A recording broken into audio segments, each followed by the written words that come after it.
country, but hell, I don't know it at all.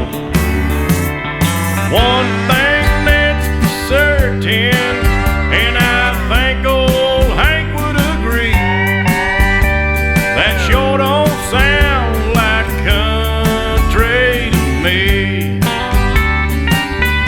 Well, if it ain't broke, don't fix it. If it ain't Johnny, Merle, or Hank, or Waylon Jennings, yeah, if it ain't got that honky-tonk horn like Ernest Tubb had from the start, if it ain't broke, don't fix it. Well, nowadays in Nashville is like the Hollywood of the South.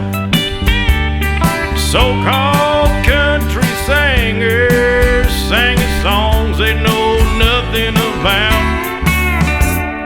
swimming